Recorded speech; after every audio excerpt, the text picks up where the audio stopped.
Ce matin, j'aimerais parler de quelque chose qui peut vous intéresser. Comment est-ce que je reçois l'autorité spirituelle ? L'autorité spirituelle, c'est pas pour que tout le monde dise « Waouh, il a prié, il est tombé, waouh !» Non, l'autorité spirituelle, c'est autrement. C'est quand tu reçois de Dieu quelque chose et que tu l'exerces et que personne ne le voit. Et Dieu seul reçoit toute la gloire. Plus tu as une autorité spirituelle dans ton esprit, plus il y a dans ton cœur, dans toi, toute la gloire, Seigneur. Moi, je suis rien. L'autorité de la spiritualité, de la gloire de Dieu coule, mais toute gloire te revient, Seigneur.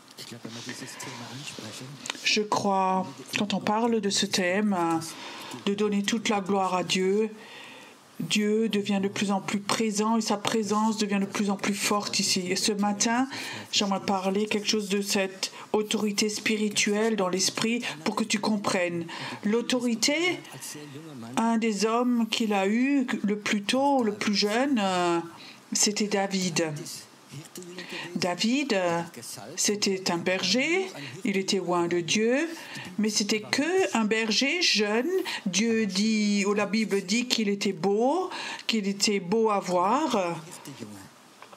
Mais c'était un petit berger, un petit enfant, un petit jeune. Il n'arrivait même pas à porter une armure. Et alors il veut se battre contre ce Goliath. C'était la chose la plus folle. Il y avait sans doute des milliers d'autres personnes qui étaient mieux équipées, de meilleurs soldats. Et alors il y a ce jeune qui vient, aucune armure, et va contre ce Goliath.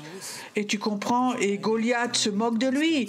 Mais ce petit David sait très bien ce qu'est l'autorité spirituelle. Et je crois que cette pierre qu'il a lancée était à la bonne place, a été tirée à la bonne place. Et ça, c'est l'autorité spirituelle. Tu peux être le plus petit, tu peux celui qu'on méprise le plus. David avait été méprisé par ses frères. Il lui avait dit, ouais, toi, tu veux seulement te rendre grand. Va chez tes brebis, va chez tes moutons. Chez nous, tu n'as rien perdu. Mais il n'est pas allé parce qu'il avait cette autorité spirituelle sur lui. Peut-être que tu es là aujourd'hui où tu peux écouter. Peut-être que toi, tu es quelqu'un comme ça. La majorité des chrétiens te méprisent. Tu es bizarre, tu n'es pas parfait, tu n'es pas fidèle à la parole, 100% d'après eux. Mais Dieu voudrait te donner une autorité spirituelle pour que tu sois capable de tuer les Goliaths. Est-ce qu'il y a des Goliaths spirituels dans notre pays ?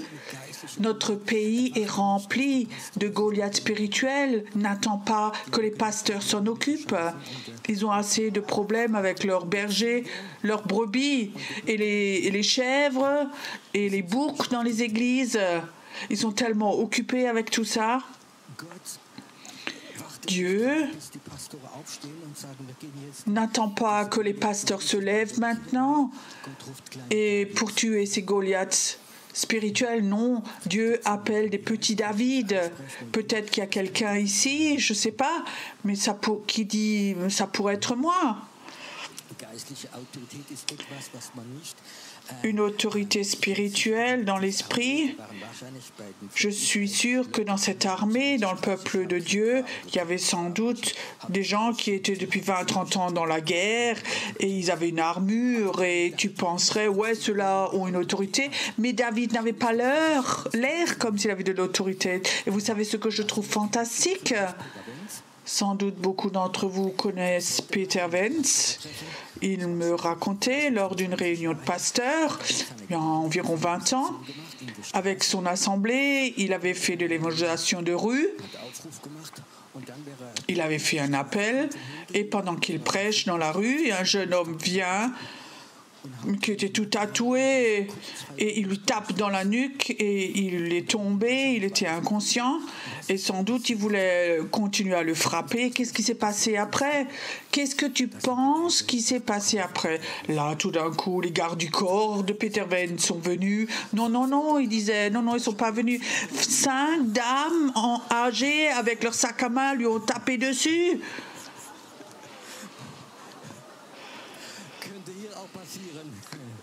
Ça se pourrait aussi que ça se passe ici comme ça. C'est pas l'autorité spirituelle, mais peut-être qu'un petit bout. Peut-être qu'une dame avait une Bible dans son sac à main, qui sait?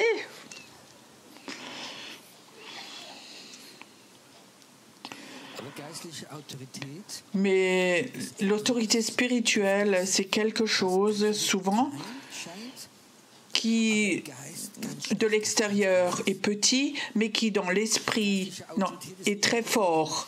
L'esprit spirituel, l'autorité spirituelle, c'est pas quelqu'un qui a une voix forte et qui parle comme un haut-parleur, mais parfois ça peut être quelqu'un d'insignifiant.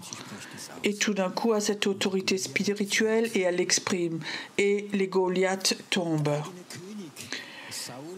Le roi, Saül, lui non plus, n'avait pas confiance, mais il a trouvé quelqu'un d'autre. Et ce matin, j'aimerais parler de cet esprit, des autorités spirituelles dans la prière. La prière, c'est un grand thème, mais j'aimerais maintenant vous raconter à ma manière. Un petit enfant a l'habitude, en tant qu'enfant déjà, bébé, quand il a soif ou quand il a la couche pleine, il crie. Alors la maman vient, et si maman n'est pas là, papa vient, il crie, et puis les parents viennent, donnent le biberon. Quand il est plus grand, 3-4 ans, peu importe qu'il a, un enfant crie, papa, maman viennent et font tout. C'est OK. Ça, c'est une relation de l'âme que les papas et mamans ont avec leur enfant. Ils savent, le bébé, l'enfant crie, quelqu'un vient. Ça, c'est les enfants. Et alors, il y a des enfants spirituels qui prient. Oh Dieu, aide-moi, j'ai problème d'argent, mon voisin est méchant avec moi, je suis malade, et ceci, cela. Vous connaissez tous, ce sont les prières émotionnelles de votre âme. C'est pas faux tout ça. Mais si toute ta vie tu restes enfant dans la prière, il y a quelque chose qui est pas tout à fait juste. Et des gens comme ça, on en rencontre beaucoup.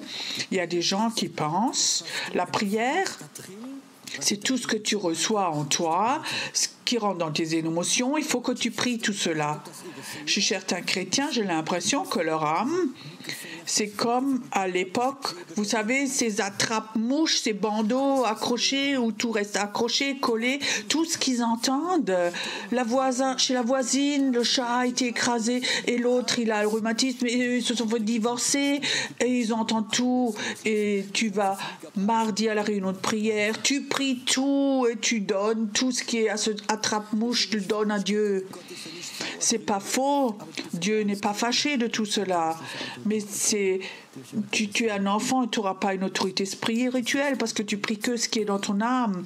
La vraie prière, c'est pas ce qui est dans ton âme, mais la vraie prière, c'est le cœur de Dieu. Entendre, sentir, rencontrer Dieu.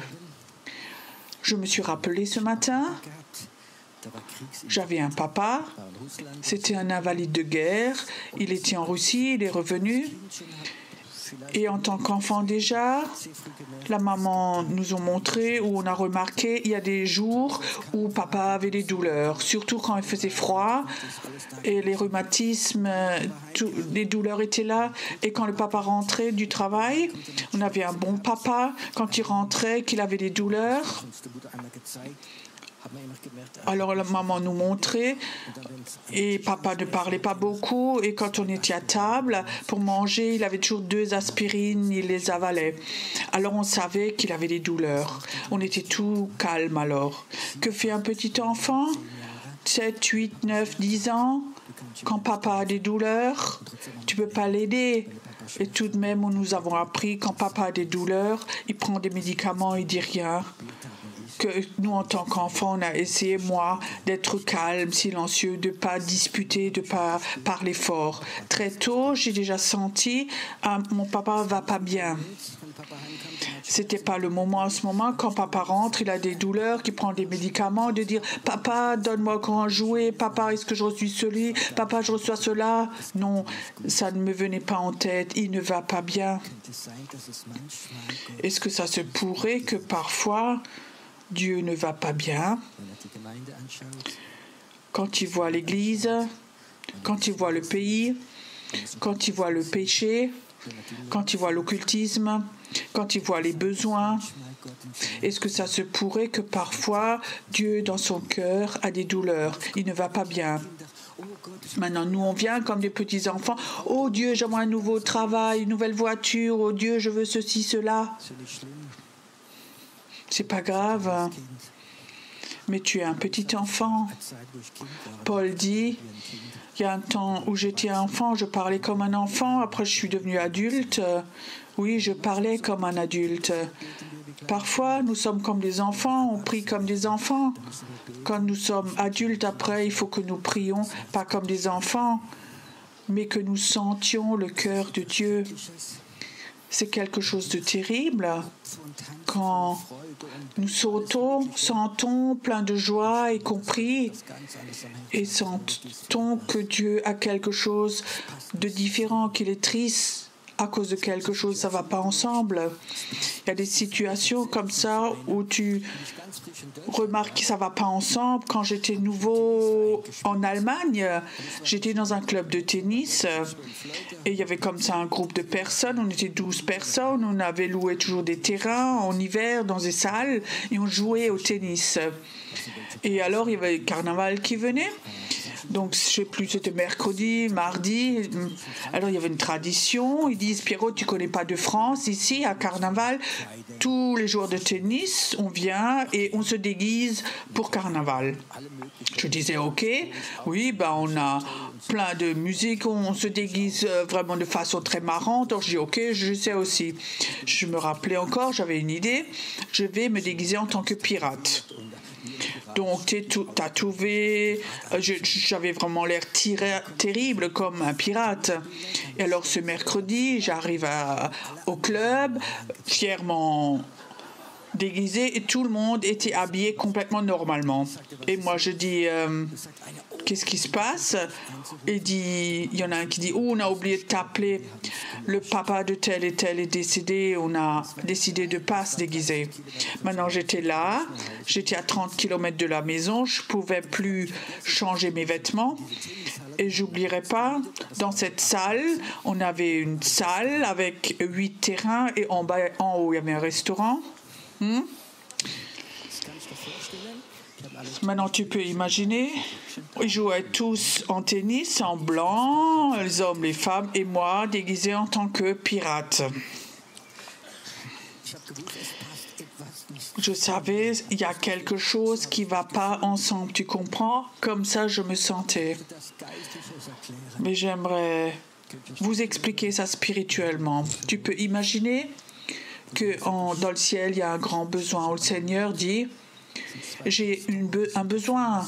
Il y a 2 pasteurs, ils sont en prison, ils sont torturés, ils sont en train de mourir. Si personne se lève et prie, ils vont mourir. Et nous, dans l'Église, Alléluia, donne la croissance, fait que beaucoup de gens viennent, fait qu'on soit qu'on ait une super louange et plein de choses. Comment est-ce que nos prières vont arriver à Dieu? Qu'est-ce que ça signifie? Quand tu es enfant, reste comme un enfant. Si tu ne connais pas autrement, c'est comme ça. Mais est-ce que la prière, c'est pas un temps où on devient sensible et on dit Dieu, qu'est-ce qu'il y a dans ton cœur? Qu'est-ce que tu sens pour ma famille, pour moi, pour l'Église, pour le pasteur, pour mon pays? Qu'est-ce qu'il y a dans ton cœur? Est-ce que je peux prendre un bout de ton fardeau et les prier? Est-ce que Dieu a un cœur? Est-ce que Dieu a des sentiments? Oui, oui. Tu comprends? Pour moi, il n'y a rien de pire de blesser les sensibilités de Dieu parce que nous sommes euphoriques, insensibles. Et parfois, dans l'Église, on peut aussi voir cela, que là, peut-être il y a une sœur, ton enfant est très malade, en train de mourir peut-être, et l'autre est euphorique. Viens, on danse ensemble, on saute. Ça va pas ensemble, à part si Dieu l'a dit. Mais c'est pas toujours comme ça. Et je crois que dans la prière, que nous développions cette sensibilité, il ne s'agit pas de toi, il s'agit de Dieu. Amen. Qu'est-ce qu'il y a dans le cœur de Dieu? Tu sais, si tu pouvais comparer qu'est-ce qu'il y a dans le cœur de Dieu ce matin et qu'est-ce qu'il y a dans ton âme. Et souvent, c'est très éloigné. C'est juste. Un couple ne peut pas survivre si l'homme ou la femme n'est pas sensible et essaie de comprendre le cœur de l'autre.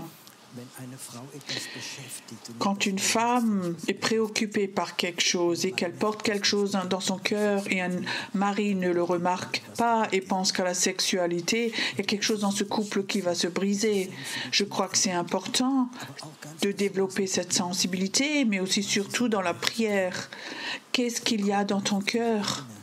Comment est-ce qu'on arrive à ce niveau? Je crois, pour moi, c'est important. Si c'est possible, quand tu as un groupe de prière, il y a un temps de louange. Qu'est-ce que c'est la louange? C'est pas chanter des chants pour que nous allions mieux, mais la louange, tu enlèves ton regard de Dieu et tu fixes ton regard sur Dieu. Je t'aime, Seigneur, nul n'est comme toi. Grand Dieu, nous te bénissons, nous te louons. Et alors tu enlèves ton regard de toi et tu le fixes Dieu. Et quand à un moment tu fixes ton regard vers Dieu, à un moment tu sens que toi tu deviens tout petit et lui tout grand. Et alors ça c'est les moments où tu sens Dieu, comment est-ce que toi tu vas? Seigneur Jésus, qu'est-ce que toi tu as sur ton cœur? Et tu sais comment il peut te le montrer? Qui te le montre, c'est le Saint-Esprit. Le Saint-Esprit, souvent nous l'avons maltraité, malmené pour nous. Comment moi je vais pour moi? Beaucoup de chrétiens, de bébés chrétiens, ils ont aimé la prédication où tu es important, tu es la prunelle de Dieu. Oh, comment je vais moi? Je me promène tout le temps, comment je vais moi? C'est bon pour les bébés chrétiens. Mais ça ne m'intéresse pas, je veux savoir comment va Dieu. Et tu sais, quand je sens alors comment va Dieu, et je peux être en communion, et je peux prier ce qui est sur son cœur, je te promets, je vais mieux aussi après. J'aime ces moments quand nous prions. Cette semaine, nous avons fait l'expérience qu'on a eu des moments où nous sommes silencieux devant Dieu, où nous disons à notre âme, tais-toi, tout calme, le silence, que nous devenions tout calme en nous et que nous ayons cette communion avec le corps de Dieu. Qu'est-ce qu'il y a en toi? Et quand tu es calme et tout ce qui y était dans ton âme, tous tes soucis, ça devient tout petit et tout d'un coup tu sens le cœur de Dieu. Je comprends que quand des gens ont des besoins et ils sont dans des groupes de prière, qu'ils prient pour libérer leur âme, tout ça c'est ok. Mais si tu t'arrêtes et que tu ne vas pas plus loin, tu grandis pas dans l'esprit. Il faut que tu deviennes calme, silencieux devant Dieu. Il y a plusieurs années, Nous étions encore à Sandhausen. Une de mes filles, elle avait 4 ans, elle avait une encéphalite. Elle était à l'hôpital. Elle était dans un coma profond et les médecins avaient dit à mon épouse, si cette nuit elle meurt, nous allons vous prévenir au travers de la police pour que vous puissiez encore venir. C'était c'était à Pâques.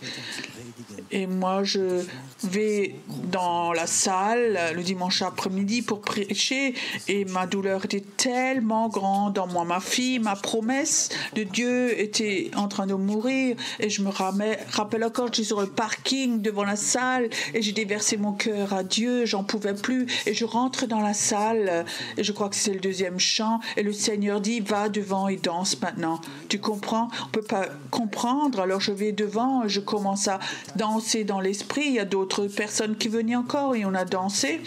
Et je sais encore, ce matin, j'ai vu cet après-midi où il y avait une jeune femme que j'ai vécue, une femme qui était depuis longtemps en fauteuil, elle s'est levée, elle a dansé, la gloire de Dieu était là. À la fin de la louange, quand j'ai dansé devant, ma femme rentre et elle me voit et elle dit, mais il est devenu fou, mon enfant est en train de mourir et lui danse. Non, c'était la possibilité d'enlever mon regard de ma douleur, d'aller dans la présence de Dieu. Et je te dis, 2 jours après, on a cherché ma fille de l'hôpital et on est allé en vacances et elle était guérie. J'aurais pu appeler toute l'assemblée pour prier, mais je ne l'ai pas fait. Je voulais juste savoir, Seigneur, qu'est-ce que toi tu as sur ton cœur? J'avais fait un culte plus tard en haut, c'était une école de prophètes, et je me rappelle encore, c'était juste avant 8 heures, ça avait commencé, le téléphone sonne, je prends, c'était mon épouse, elle me dit, l'ambulance est là, le fils le plus jeune, Samuel, est tombé du mur du garage avec la tête sur le sol, il y a du sang qui sort de l'oreille, ça signifie que son crâne est fracassé, il est inconscient, son bras est cassé. Et l'ambulance est là, maintenant ils vont emmener l'enfant à l'hôpital. C'était à 8h moins 5, 20h moins 5. Le culte commençait tout de suite. Et je disais, Seigneur, qu'est-ce qui se passe? Et il dit, dis à ton épouse, elle doit se détendre, c'est pas grave. Tu comprends? Et je suis allée donc à côté dans la salle, on a fait la louange, j'ai prêché et j'ai pas dit, Dieu a dit, c'est pas grave, donc on n'a pas besoin de prier. Je suis allée à l'hôpital, le soir encore, chez mon épouse. Elle devait rester à l'hôpital, donc je vais écourter. Après 2 jours, 3 jours, il était de nouveau à la maison et il n'y avait plus rien de tout ça. Tu sais, dans ta vie, tu vas aller dans des situations, vivre des situations terribles. Ça, c'est les épreuves, si tu es capable de toucher le cœur de Dieu ou tes émotions. Moi, je suis aussi papa, j'ai aussi des émotions. Et quand mon enfant a un crâne fracassé, tu ne sais pas si c'est grave ou pire, d'avoir la capacité de dire, Dieu, qu'est-ce que tu as dans ton cœur? Toi, tu aimes aussi mon enfant. Et Dieu a dit, c'est pas grave, détends-toi, alors je me détends. Et tu sais quoi? Comme ça, on reçoit une autorité spirituelle. D'enlever ton regard de tes émotions et d'aller au cœur de Dieu. Qu'est-ce qu'il y a en toi? Et je crois que nous ayons cette capacité, la développer. Ça ne se fait pas d'un jour à l'autre, mais apprends quand tu es dans des situations graves ou tu entends des choses graves et ton cœur, ton âme crie, tout crie et sont complètement fous. Tu dis, sois calme, qu'est-ce qu'il y a dans ton cœur à toi, Seigneur? Et quand tu apprends cela, alors Dieu va commencer, quand tu vas apprendre à prier les fardeaux de Dieu, Dieu te donne de l'autorité spirituelle dans la prière et tu vas prier et tu vas avoir de l'autorité. Aussi longtemps que tu pries comme un enfant avec tes émotions, Dieu va entendre, te donner souvent des choses, mais tu vas pas avoir une autorité spirituelle parce que tu restes un petit enfant. Ma question sera toujours encore celle-là.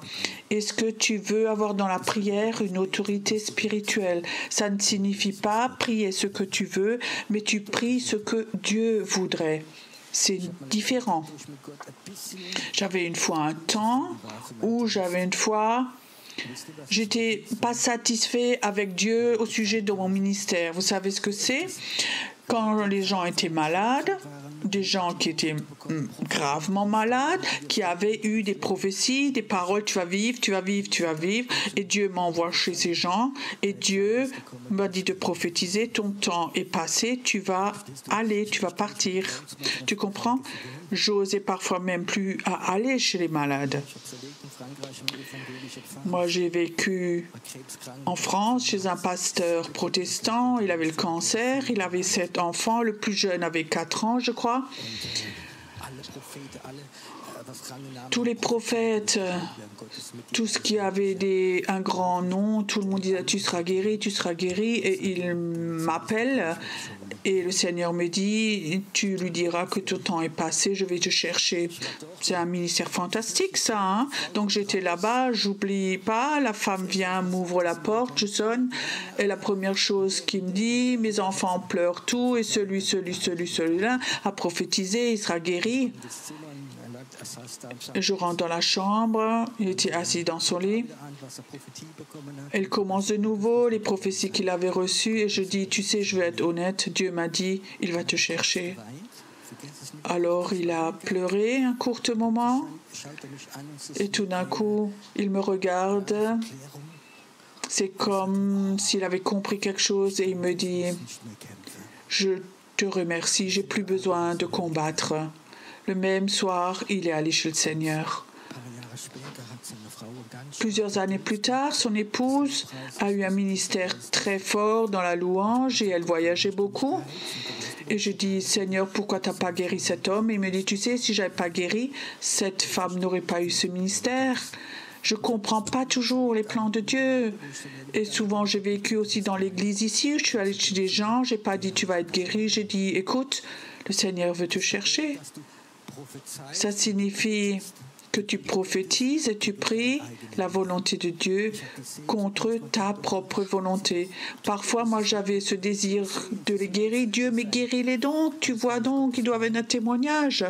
Mais ce n'était pas le plan de Dieu. Est-ce que le plan de Dieu est plus important que ton opinion? Est-ce que Dieu est plus important que ce que ton cœur crie? Je crois que Dieu va t'emmener dans des situations où tu peux apprendre à dire, Seigneur, pas ma volonté, mais que ta volonté soit faite. Ce matin, j'aimerais bien que nous pratiquions cela. Ce matin, j'aimerais bien que nous ayons un temps, que nous soyons tout calmes, que nous soyons silencieux. Peut-être qu'on est juste un peu de l'instrument, où ton cœur devient tout calme. Que ce matin, tous tes désirs, tout ce qui est en toi, que tu enlèves tout cela, que tu lui donnes, même ce qui est très important, que tu dis ce matin, Seigneur, ce matin, j'aimerais sentir ton cœur. Jésus, comment est-ce que toi tu vas? Jésus, comment est-ce que toi tu vas?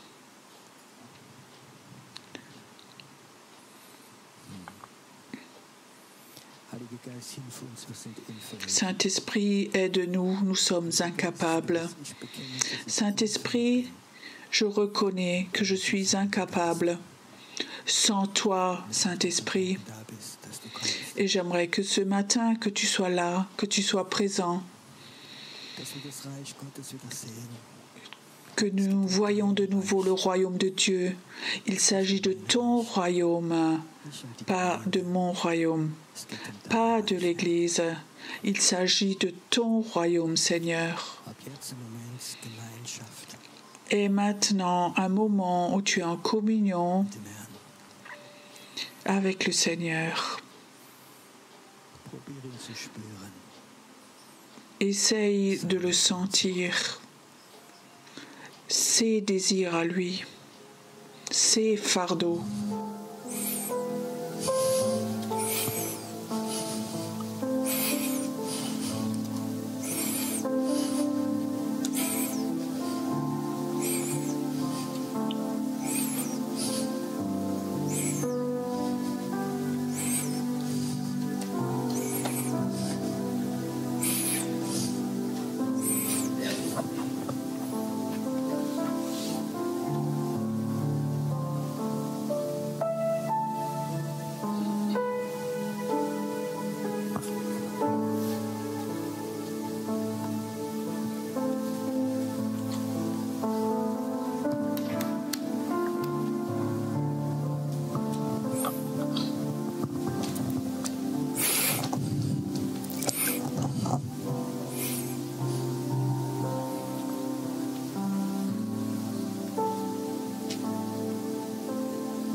Das Lamm auf Gottes Thron.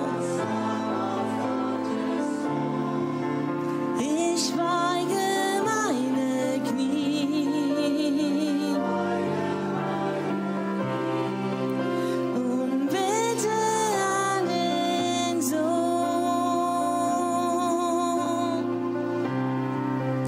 und bitte an den Sohn.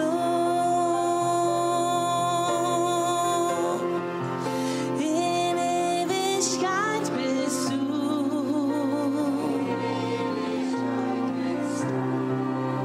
Das Lamm auf Gottes Thron. Ich weige meine Knie vor dem Vater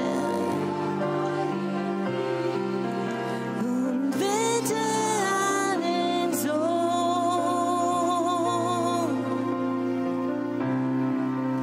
und bitte an den Sohn.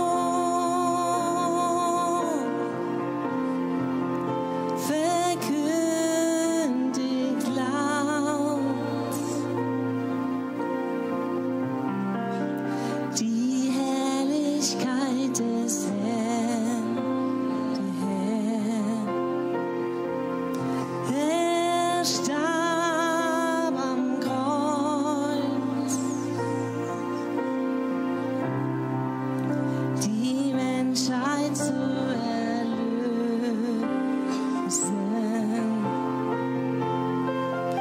In Ewigkeit bist du.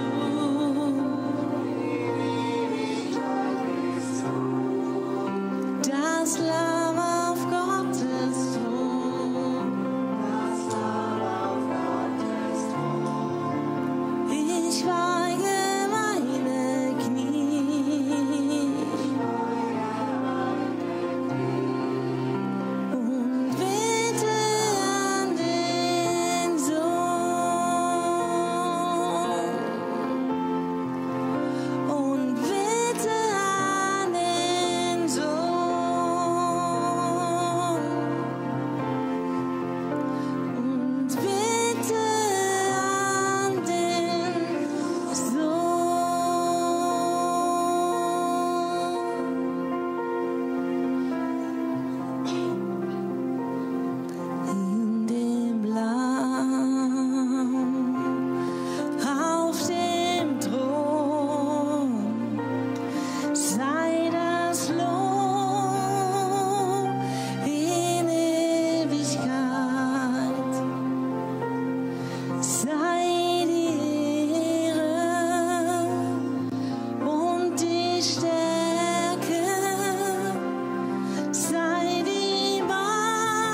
Ich beuge meine Knie.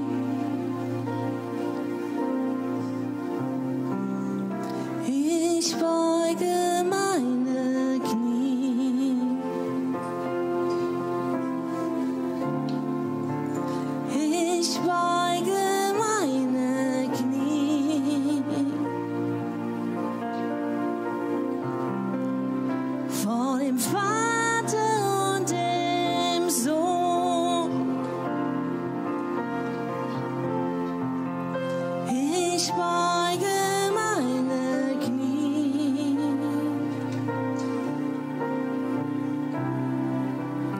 Ich beuge meine Knie.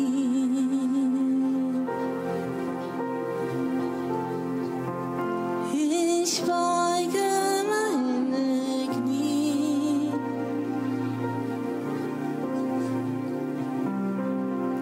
Vor dem Vater und dem Sohn.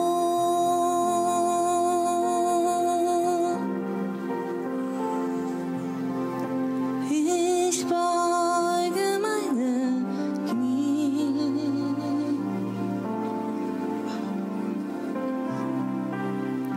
Ich beuge meine Knie.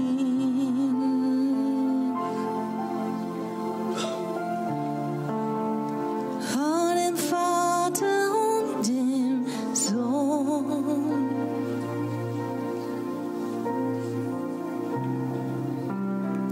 Und vor dir, Heiliger Geist.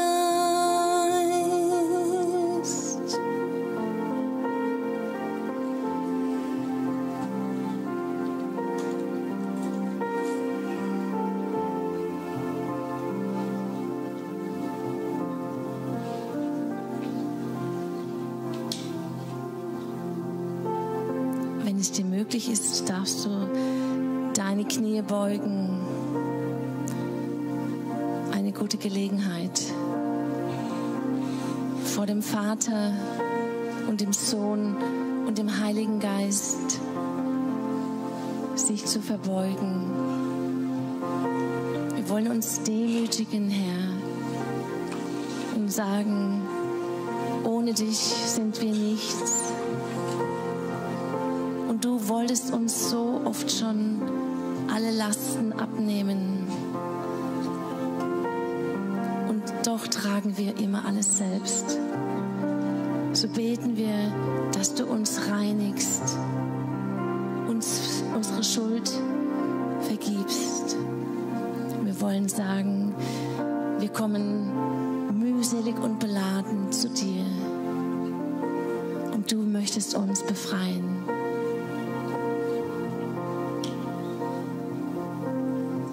Damit wir deinen Schmerz tragen können.